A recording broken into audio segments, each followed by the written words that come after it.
Good evening and welcome to the City Council meeting of the City of Lenore for Tuesday, July the 28th, 2026. We welcome you here. It's been a fun and long July for a lot of things going on, but we're glad to be back. We couldn't be here last week. We had a lot of people gone, so we had to reschedule for tonight. Thank you for being with us as we do. As we normally do, we'll get started in just a minute with our moment of silence and our Pledge of Allegiance that we do in salute of our country. As we go to that, I do have several families that I want you to keep in your thoughts and prayers tonight. It's been a really hard couple of 2 weeks here for a lot of families in our city, and those that we know very well that have been involved with the city in many ways.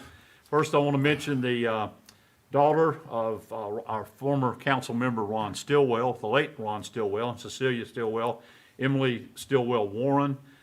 43 years old, unfortunately passed away over the last 10 days in Raleigh, and we want to keep her and their family in our thoughts and prayers. Her brother Seth Stillwell also here in Lenore and is very active with our city in many different ways, but please keep them in your thoughts and prayers as they move forward without Emily over the next little bit.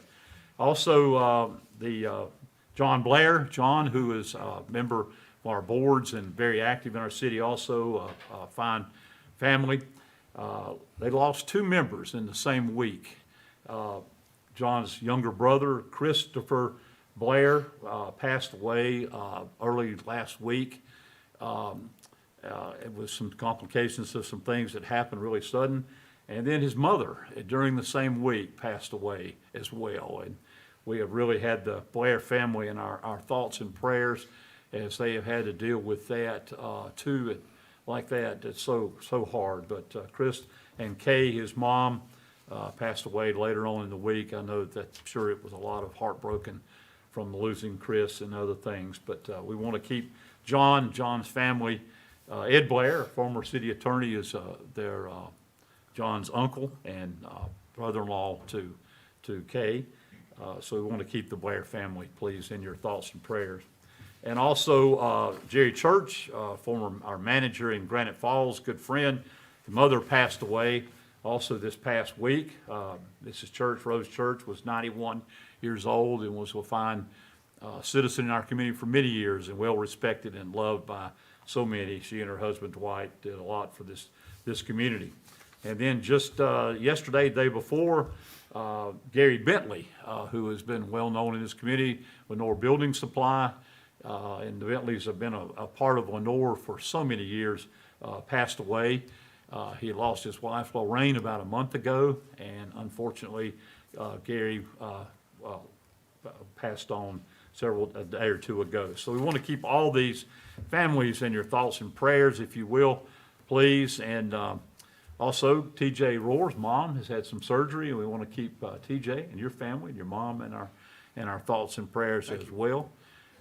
And lastly, I will mention Mr. Ben Willis, who got snake bit, unfortunately, over the last few weeks, about a week or 10 days ago, and didn't realize it, copperhead, and went home and didn't do anything, and unfortunately, the snake venom took over, and he had to go to the hospital for a day or so, a day and a half to be treated, but he's doing fine now. I talked to him on the phone the other day. I said, I hope you're just not crawling around in the car or anything and all that. So we had a little laugh. It wasn't funny at the time, but I know he was mowing grass and didn't see the snake, unfortunately. So we are glad that yeah. We were teasing Reverend Perkins that he was praying for the snake,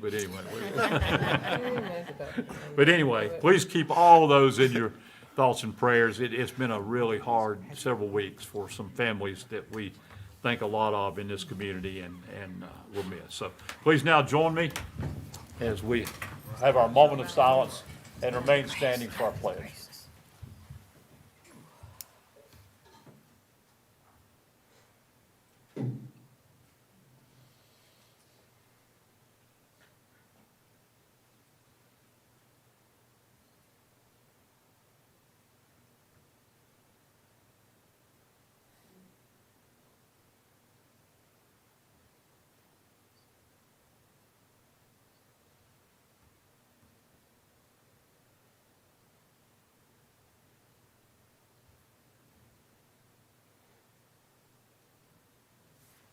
Thank you. Please salute the flag. I pledge allegiance to the flag of the United States of America and to the republic for which it stands, one nation, under God, indivisible, with liberty and justice for all. Thank you. As we get started tonight, we do have, like I said earlier, it has been a great month, a long month, as we have studied and honored our country for America 250. We started out with the 4th of July celebration. Great things were happening there. The city did a lot of things. I want to thank everyone, all of our staff who was so involved with doing things and putting things together. We had flags all over town, and our staff put them out and did a great job. But I want to thank all of our staff, Brenda Floyd and Ashley Smith, who orchestrated a whole lot of that for the 4th of July and putting out the flags, our public works staff who did such a great job, and our maintenance people in so many events. Our fireworks display was again very, very well done, and everyone seemed to really enjoy that. And so just a lot of great events happened around the 4th. Right after that, we moved right into the Blackberry Festival and had so much going on there, a lot of planning. And again, thanks to Brenda and Ashley, all of our volunteer staff, all of our city staff, especially our public works, Duke Moore and his fine maintenance staff and all that they did. Our police and fire, Chief Staines and Chief Wilson, thank you for all that you guys did and had all the people there to keep everybody safe. It was a lot of work, but it turned out very well. We don't have the numbers yet. I talked to Brenda today exactly how many we had, but we think we had a tremendous crowd for the weekend for Blackberry Festival, as we always do. And then right after Blackberry, we were honored to have the America 250 Freedom 250 Mobile Museum came to Lenoir, and that was an enjoyable weekend that it was here. We had 1,735 people that went through the museum. We were honored with that. There was only 6 of those in the whole United States, and we were blessed to get one. They had 20,000 applications for it, and somehow we lucked out. And so we were excited that it was here for the weekend, several weekends ago now, but it was a great fun. I toured it. I was the first one in on Sunday, and Ike Perkins and I were the last ones out on Wednesday night. So we saw it and enjoyed visiting with that and recalling our history and all the things that happened for the America 250. So I hope you had a chance to see that. It's still going to be around. It's moved to other locations down near Raleigh. One of them is right now, and there was only 6, so they're all over the United States. So we'll see what happens with that. So anyway, we're excited about all the things there. This past weekend, quickly, one other thing, we did have a film crew was here from the North Carolina Main Street grant that we got. And they were filming downtown Lenoir on Saturday. And again, we had to go around. Brenda and Ashley and some others, some help, Cindy Day from the museum, had to get people to sign a release that they would be on the film. And that was quite a job. But they filmed people walking on our streets, going into restaurants, going all over town. And they did a really good job. It was a lot of fun to be a part of that. So we thank them and thank y'all for putting that together. And we'll see that soon as it moves forward with that. I want to mention Sarah Word again. Sarah was over the Blackberry. I didn't mean to leave her out. She helped plan all the things and coordinate all the volunteer work that went on. So when you see people, thank them for what they do to be a part of our city of Lenoir and all those that want to be a part of it. So we're excited about that. I think I've covered all my notes anyway, on all that good thing. Last thing I'll say before we move on is, Chief Wilson, we've got a couple of new lieutenants. And if you would, I'd like for you to introduce these guys and let us know who they are.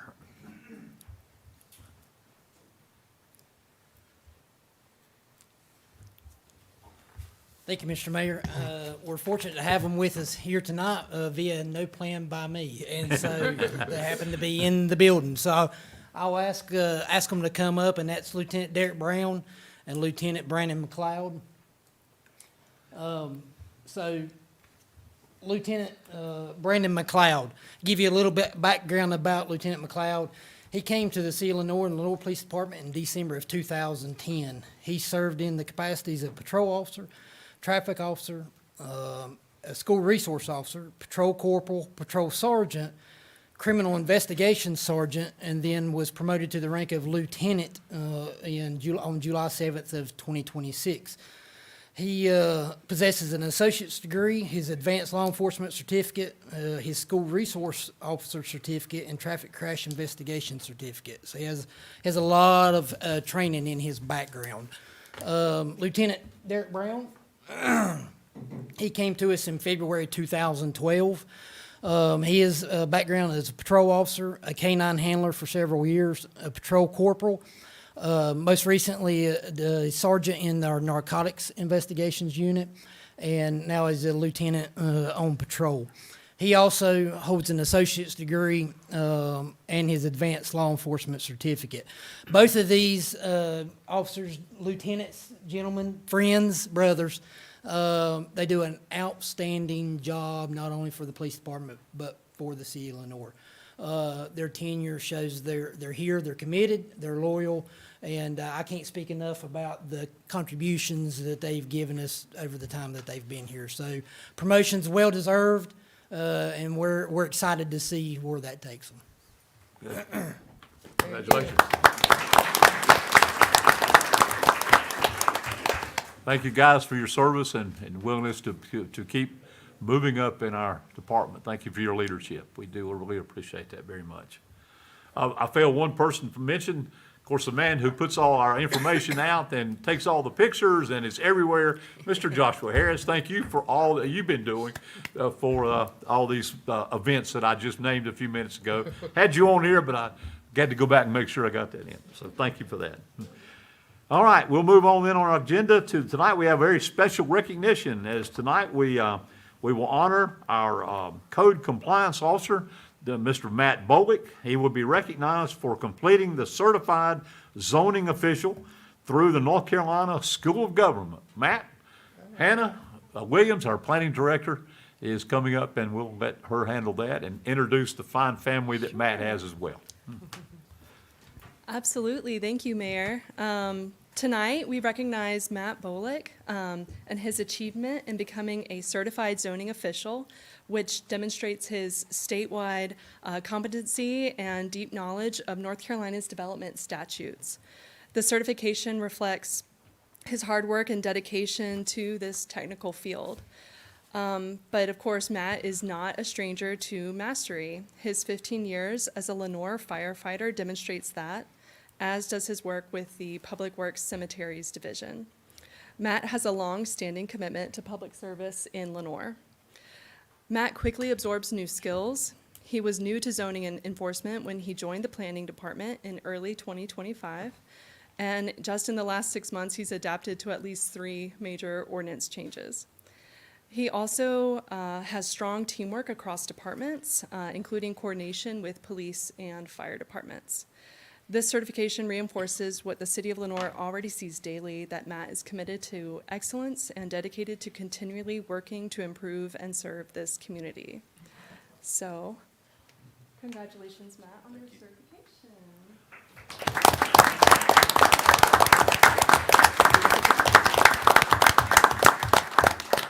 And do we want to do a photo? We do. We want to do one with council. Yeah. And his family is Yes, also here and tonight. Matt, I want you to introduce your family too. We get to work with this nice lady all the time, but we're glad to see everybody.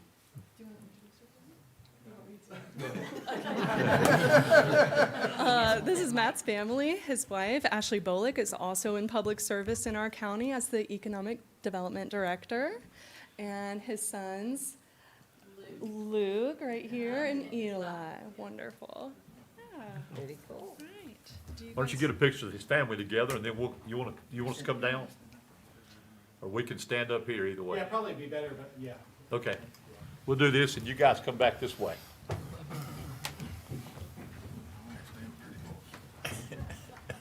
Come on in. No accidents on my bag. I want to do it myself. Yeah, there we go, come on. Got everybody?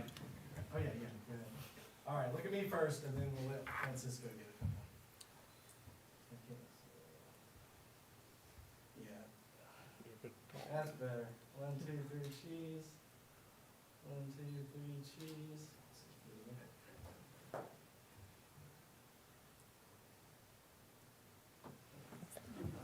Thank you. Thank you, Matt.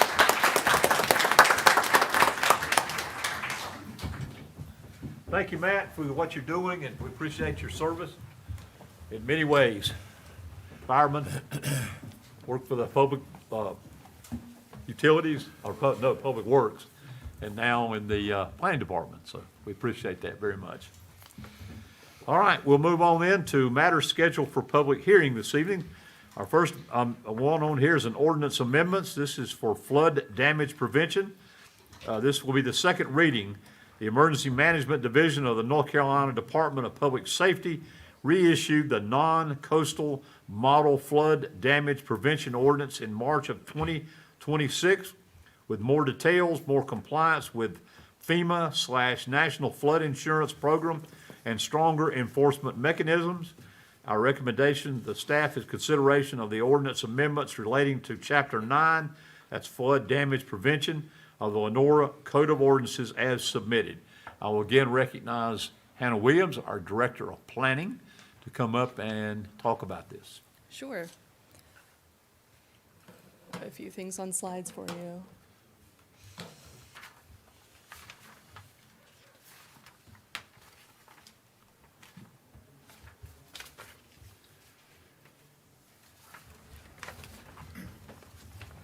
Alrighty. Right, so this is the city's revised flood damage prevention ordinance. The revisions stem from the state's non-coastal model ordinance.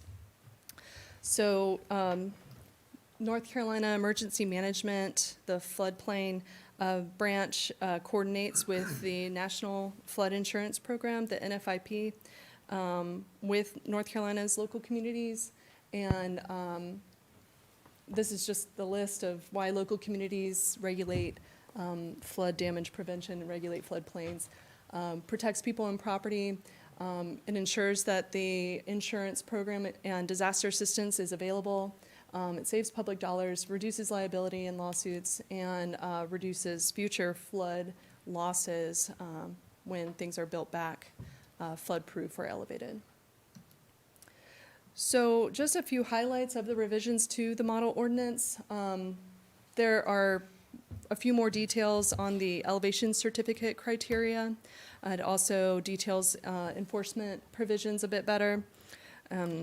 There's also an explicit prohibition of RVs in floodways, not the 100-year floodplain, but in the floodways, which are also known as the non-encroachment areas.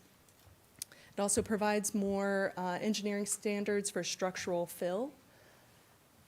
It expands requirements for accessory structures and details floodway encroachment and letters of map revision timeline requirements. So I had one planned amendment proposed tonight. The model ordinance language on appeals conflicts with itself. If you look at page 17 of your packets, it's also page 13 of 17 of the ordinance. Under administrative appeals, in the fourth paragraph down, it says that anyone receiving an NOV may appeal to the local elected governing body. And then in the next paragraph down, it states that all appeals shall be heard by the Board of Adjustment. I propose replacing the word local elected governing body in the fourth paragraph with Lenore Board of Adjustment. This is consistent with other development appeals. For example, appeals of zoning or housing go before the Board of Adjustment. So these revisions were reviewed and approved by the state floodplain manager of the western area, Terry Fox. And it came before you for a first reading on June 16th, and specifics were discussed at the Committee of the Whole on June 23rd. And I'm available for any questions on this ordinance that you may have. I would like to say I was notified before this meeting that the Caldwell Soil and Water Board has requested a 30-day pause on approving this ordinance, but we are still having the public hearing. Okay. That concludes my prepared comments, but if you have any questions for me, please let me know. Thank you. Action. Do what? Yeah, we'll do the public hearing before we make it.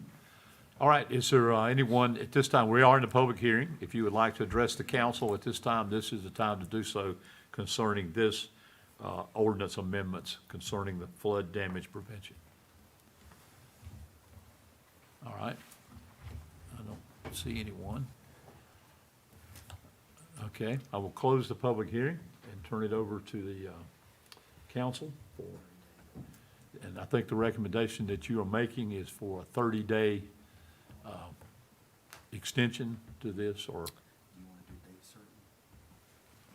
Let's do We the- could do- What's the date? I'm trying to find a date. Yes. It's 30 days. You want to say September 1st? That's the next. That's our next, that'll be our, Not the next, but To give 30 days. To you to get give a the total of first. 30 days, Yeah. certainly. okay. So the public hearing could be closed at this time, and then action could be delayed 30 days, or, Yeah, Does yeah, that make just sense? just table action until September 1st. Okay, okay. Mr. Mayor, I'd like to make a motion to table the action till September 1st. okay. Have a motion from Councilmember Stevens that we table the action concerning this until the meeting of September the 1st, 2026. Any discussion? All in favor, please say aye. Aye. All opposed? Thank you. Absolutely. And we will take it up back then. All right, our next one is a special use permit. This is SUP 1-26 for 208 Polychem Court. A quasi judicial hearing is to be held to consider a request to construct a 145-foot monopole wireless communication tower and associated ground equipment on a 2,500 square foot leased easement area of a subject property within the following 8 conditions. Do you want to talk first, Mr. Rohr, before I go to the conditions, or do you want me to read the conditions? I do have some prepared statements. I'll go ahead and say it now. That'd be good. So, as folks may know, this is a quasi-judicial hearing. That is, this body has already made the political or legislative decision to say that if an applicant meets certain requirements in certain zones, that they are entitled to a special use permit. And so what that means is that the evidence you're going to be acting as quasi-judicial, as somewhat of a judicial body. Because of that, the state law has specific procedures and rules regarding how this board must make its decision. Your discretion is limited. It's got to be based upon competent, relevant, and substantial evidence in the record. So anyone who testifies will have to actually be sworn because it's quasi-judicial. You're going to be taking evidence. It's not a popularity contest.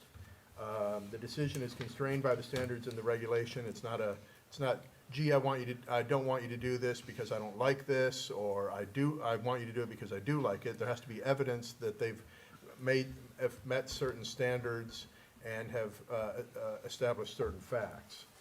The meeting's open to the public, obviously. Everyone's welcome to watch, but the only folks who may testify or present evidence are parties with standing.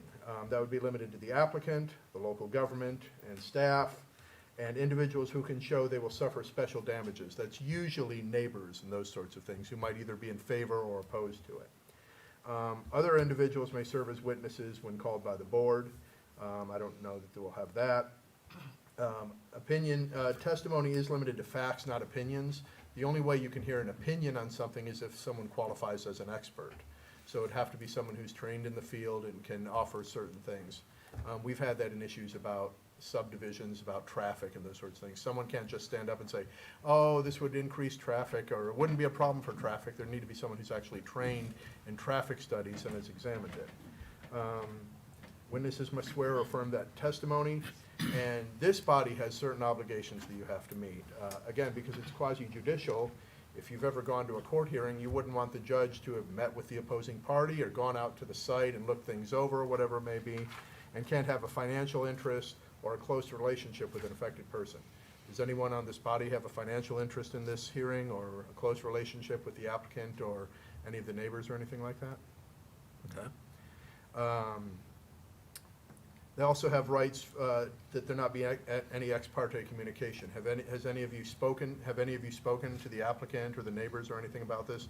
anyone picked up the phone like they would do in a legislative decision, they might call you and say, hey, I don't want you to rezone that property. In this case, has anyone reached out to you? No. Okay. Has anyone made any site visits, gone out and checked the property out on their own? You're not supposed to do that either. Okay. I think that's it. So we've got all that cleared up, and back to you, Your Honor. Thank you, sir.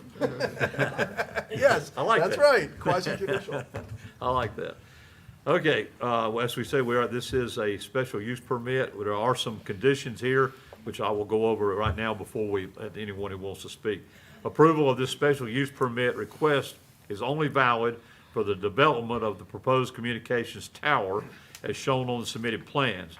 Future modifications to allow for the co-location of additional service providers are allowed, provided such modifications do not increase the height of the tower or change the design of the tower to anything other than a monopole design. Number two, the applicant must maintain the minimum liability coverage required by section 910.2 in full force and effect until such time as all above ground portions of the facility have been removed and all other conditions of the maintenance and removal agreement have been satisfied.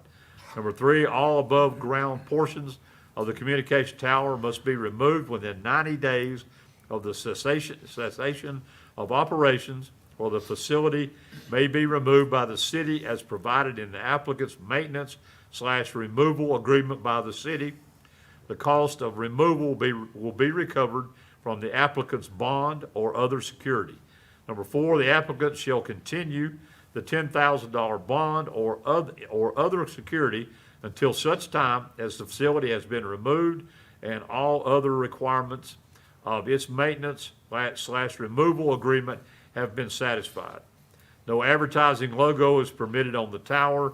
The facility must remain an unmanned facility with occasional on-site checks for operational purposes by staff. Number seven is valid permits must be obtained for this project, and all construction must meet the requirements of the City of Lenore Code of Ordinances, the North Carolina State Building Code, the North Carolina State Fire Code, and any other federal, state, or local regulations that applies.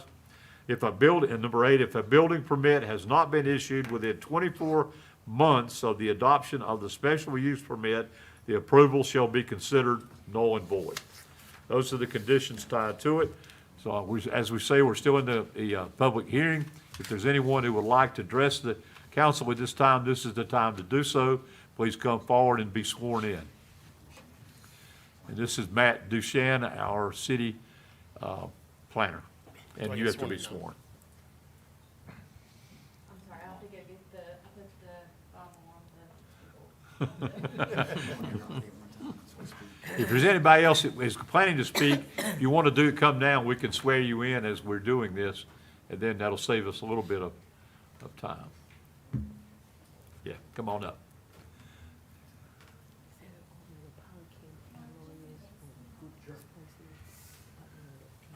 I think it is, yeah.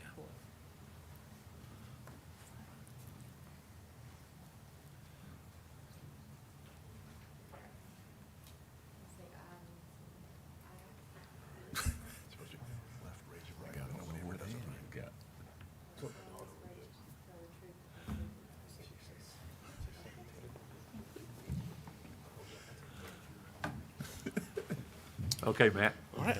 Thank you, Mayor. Good evening, council. Tonight, I'll be presenting on special use permit 1-26 at 208 Polychem Court for a cell tower. So special use permit 1-26, the applicant is Harmony Towers, which is Mark Roberts and his representation in the audience tonight. This is located at 208 Polychem Court, which is off of Industrial Court, which is off of Morganton Boulevard. What's proposed is a 145-foot tall monopole communications tower, and this is located on property owned by Shakur Gupta LLC. Here is the zoning map of the surrounding area of the property. As you can see, it's majority rural residential to the east and west, as well as some light industrial property directly south, as well as some single-family zoning of R12 and R20. And then here's the abutting property owners map. These are all the properties that were notified We haven't seen or heard much communication for the cell tower, but just for posterity's sake, this is all of the properties we notified. And then I will read the findings for the record. These are the staff findings that were submitted by the applicant. Number one, regarding height, yard, lot, and area requirements, the tower facility will comply with all height, yard, lot, and area requirements as shown on the attached site plan, specifically the tower height and setback requirements of sections 910.12 and 911.1. The proposed tower will be 145 feet tall, which is less than the maximum height of 165 feet prescribed by the ordinance. The tower will be set back at least 73.1 feet from adjacent property lines and 78.7 feet from the Polychem alloy building, which meets the required minimum of 50% of its height as from adjacent property lines and buildings. Number two, regarding driveways and proper ingress and egress for automobiles, the driveway to the tower will be a gravel driveway within a 30-foot access easement off of the existing parking lot at the Polychem alloy property. The tower will generate an average of 1 vehicle trip per month for maintenance via the existing driveway off Polychem Court. The driveway design will facilitate proper ingress and egress for authorized service vehicles. Number three, regarding off-street parking and loading areas, the tower facility is a passive unoccupied use which will only generate an average of 1 vehicle trip per month for maintenance. The monthly maintenance visit will not impact local streets or traffic. Aside from the proposed gravel driveway for the tower, there will be no off-street parking or off-street loading associated with the tower facility. Number four, regarding the normal and orderly development and improvement of surrounding property, the tower facility is a passive unoccupied use with limited impacts to uses already developed in the district. The only interaction with surrounding properties is providing reliable wireless telecommunication services in the area. Number five, I wish this was larger, sorry about that. Regarding required screening and landscaping, the tower facility will be screened by the existing mature trees and vegetation surrounding the property. If the existing buffer is damaged, a new buffer meeting the section 712 buffer and screening standards will be required. Number six, regarding permitted signs and proposed exterior lighting, the tower facility will have minimal signage. Signs are typically affixed to the gate of the compound and provide site identification, emergency call numbers, and other information as required by the FCC. The tower facility will be designed in compliance with the city's requirements for exterior lighting. Exterior lighting will be limited to the minimum necessary for safe operation. Number seven, regarding the exterior architectural appearance and functional plan of any proposed building or structure, the buildings associated with the tower facility are limited to the enclosures for base station equipment that will be placed within the fenced compound area. These enclosures typically have the appearance of a prefabricated construction trailer or weatherproof outdoor cabinets that are typical of similar utility installations. The type of building or enclosure is common in industrial settings, and therefore the appearance of this tower facility will be compatible with the general area. The tower facility will not cause a substantial depreciation in the property values in the immediate vicinity. Last, number eight, regarding the type, size, hours of operations, location of the use upon the site, and intensity of the proposed special use, industrial properties are located to the north, west, and south, and undeveloped wood properties to the east. Its only interaction with surrounding properties is providing reliable wireless telecommunication services in the area. There are no activities associated with the site. They'll produce odor, vibration, heat, glare, or traffic. All equipment and materials needed to operate the site will be located within the proposed fenced area at the base of the support structure. The only noise-generating equipment is the emergency backup generator, which will be limited to emergency purposes and occasional testing. The emergency generator is vital to provide service during power outages when communication is needed most. And then, of course, Mayor Gibbons already read these conditions. They're being submitted with the staff report for the record. I'm here for questions as well as the three representing Harmony Towers that testified as well. Thank you, sir. Any questions of Matt at this time concerning? Okay. Thank you, sir. All right. Do you request that the staff report be accepted by this body for its consideration? I do. Ah, good idea.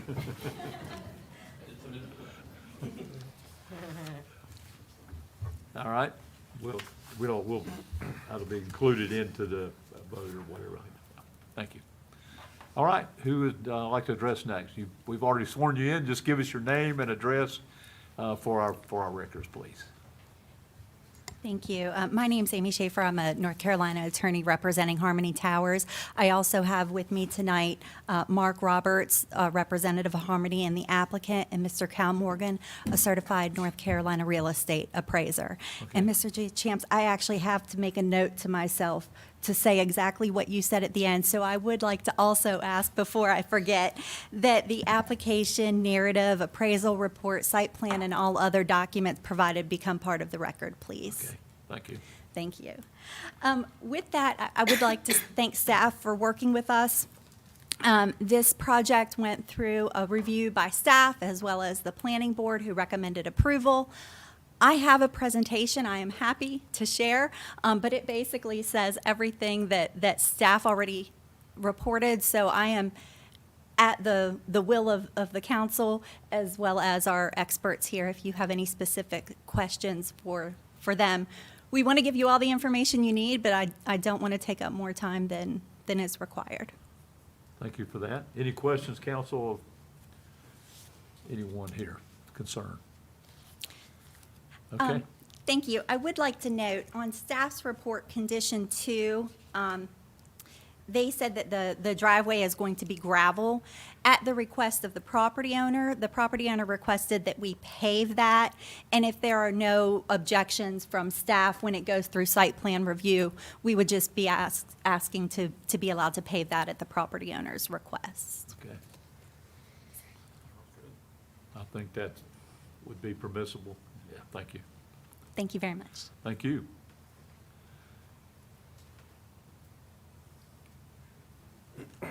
Anyone else that would like to address the council? We have, you guys, you have anything you want to add to it? No? Okay, thank you. All right, anyone else that has not been sworn that would like to address the council concerning the public hearing? All right, seeing no one, I will close the public hearing, and I will turn it over to the council for any action, discussion, whatever you desire. Mr. Mayor, I'd like to move that we approve the special use permit SUP 126. Thank you. Motion from Mayor Pro Tem Perkins that we approve the special use permit SUP 1-26 for 208 Polychem Court. Does that include adopting the proposed findings of fact and conditions? Thank you, As sir. a matter of fact, it does. Yes, it does. We'll add that to your motion. Add that to the motion. And pave the driveway. Yeah. That will be added as well. Is that okay with you? That'd be Yes, sir, okay. good. Okay, those will be added to that. Any other discussion, question? If not, all in favor, please say aye. Aye. All opposed? Thank you. That was unanimous. Thank you very much. Thank you all for being with us. We appreciate that very much. Matt, thank you for your report. And thank you. Okay, we'll move on then to the next on our agenda is the consent agenda items. This consists of minutes of the city council meeting of Tuesday, June the 16th, 2026. Item B are the minutes of the committee of the whole meeting of Tuesday, June 23rd, 2026. And item C is the Lenore Fire Department Foundation Stabilization Project Design Build Vendor Selection. Following a thorough review and evaluation of each state of qualifications, staff recommends entering into contract negotiations with Geo Specialties LLC to provide design build services for the Lenore Fire Department Foundation Stabilization Project. Geo Specialties LLC qualification package demonstrated the firm's experience with the design build project delivery method and experienced team with members offering specific pertinent areas of expertise, a thorough understanding of the project scope, and a suitable approach to project management and adequate quality control programs necessary to perform the work in a responsible manner. Geo Specialties is appropriately licensed and insured, has financial capability to undertake the project, and is in good legal standing as submitted. These are your items for the consent agenda A, B, C, and I'll turn it over to council for any question or motion when you're ready. Mr. Mayor, I'd like to make a motion that we approve the consent agenda items A through C as presented. We have a motion from Councilmember Thomas that we approve the consent agenda items A through C as presented. No other question? All in favor, please say aye. Aye. All opposed?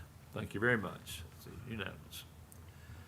Next on our agenda would be requests and petitions of any citizens If there's anyone that tonight would like to address the council, this is the time to do so.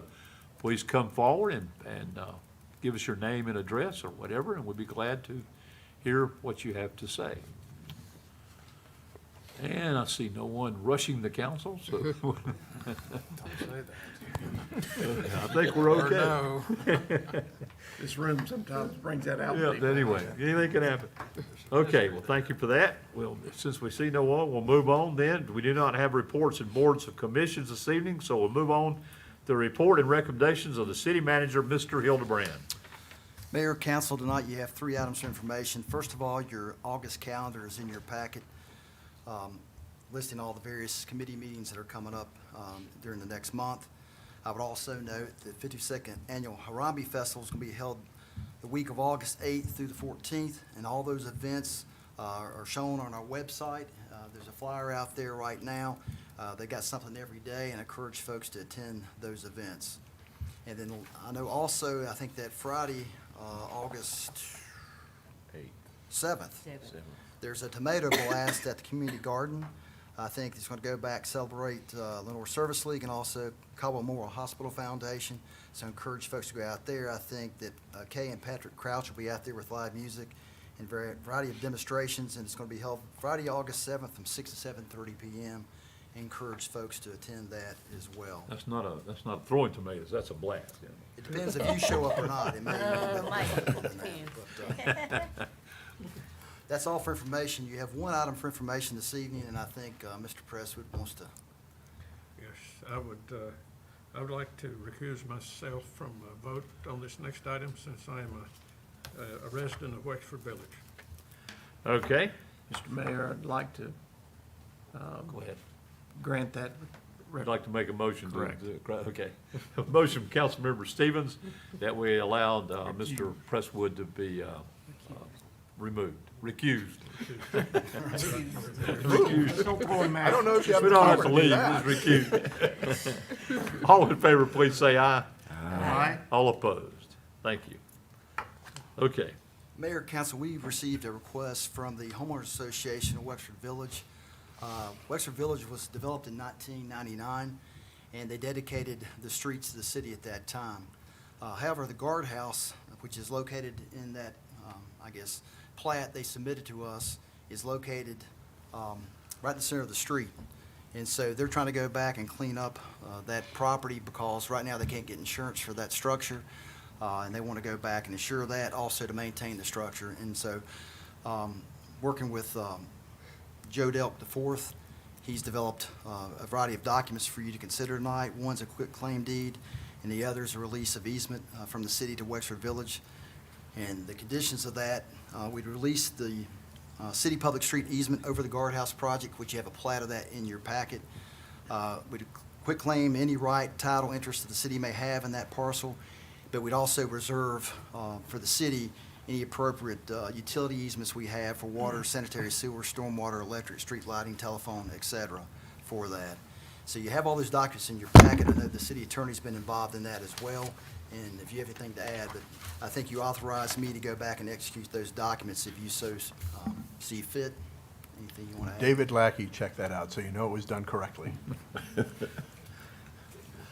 He's the guy that handles that, doesn't he? Yes, he and Joe worked together on that, and I think everything seems to be in order. Yeah, it does seem to be in order, and appreciate the patience. It's taken, I think, many years to get to this point, but we're here now, and just glad that where we are with that. But I appreciate Delk IV as well for his work on this. And I think the Homeowners Association president's here as well, but if you want to comment, you can. Otherwise, we'll let council proceed. Any comment at all? Okay. Well, thank you for being here. We do appreciate that. All right, you've heard the recommendation from Mr. Hildebrand for the Wexford Village Guardhouse. I won't read all that again. It's quitclaim deed, release of easement from the city, and all those things that are there. We've got all that in the proper form, I'd say, for the motion. So I'll entertain a motion if you're in agreement with this. Mr. Mayor, I make a motion, we approve the Wexford Village Plan as submitted. We have a motion from Councilmember Beal that we approve the Wexford Village Guardhouse information as presented tonight. And that includes authorizing staff to execute whatever documents are necessary, doesn't it? Yes, And it what he does. said. And the manager, I guess, is that? Yeah, he's staff. Okay. Aren't you? You're Thank you. staff, aren't you? Okay. You got the motion in the way it should be. All right. Any other discussion? All in favor, please say aye. Aye. All opposed? That would be 6-0 without Mr. Presswood's vote included in that. So, thank you for that. All right, we'll move on then to, Let him back in. what now? You gotta let him back in. Oh, yeah. I need a motion to, for Mr. Presswood to come back and, So moved. Mr. Motion. Mr. Motion. Mayor, Mr. Mayor, I'd like to make a motion that Mr. Presswood be readmitted to the council proceedings. Councilmember Stevens makes a motion to reinstate Mr. Presswood back to the council tonight. How about that? Any question? All in favor, please say aye. Aye. All opposed? I Thank you. appreciate that. Yes, sir, we appreciate you. Welcome back. All right, we'll move on then. Any recommendations of our city attorney, other than we've heard you several times Just tonight? trying to earn my keep. There you go. There you go. Appreciate the work on that. I do have a recommendation from the mayor's office tonight that for a board appointment. I would recommend that Emmanuel Byers be appointed to the Lenore Parks and Recreation Advisory Board. This would be for a unexpired term through 2029. We announced this initially at our June 16th city meeting that this was under consideration, and tonight I would bring that to you for your approval. So I'll entertain that, if you will, a motion to approve him when you're ready. Somebody. Mr. Mayor, I make a motion that we approve your recommendation for the appointment. Shannon Brown. Thank you very much. Councilmember Presswood makes a motion to approve Mr. Byers to the Parks and Recreation Board as presented. All in favor, please say aye. Aye. All opposed? Thank you for that. Also, I have one other, just quick thing to say. There is was given this tonight, celebration of American music for 250 years. This is featured in the Lenore Concert Band for Sunday, August the 2nd, 2026 at 3 in the afternoon at the American Legion Post 29, 401 Main Street, Lenore. They will have some patriotic music to enjoy for that. So, and I've heard them earlier this year, they did patriotic music and a lot of things. It was very good. And I would tell you, you would enjoy it if you become, it's free. So just come out if you want to enjoy some great patriotic music as we continue to celebrate America 250. That's right. Oh, yeah, we need to thank Councilmember Beal for the Purple Squirrels group that played for us on July the 4th. We do appreciate that very much. And we also had the concert band was downtown as well. And they did a good job of that on the 4th. So thanks for all the patriotism that is going around. It's very contagious right now, so we need to keep it moving. So thank you for that. We appreciate it. I'll turn it over to any council members. Anything that anyone would like to add?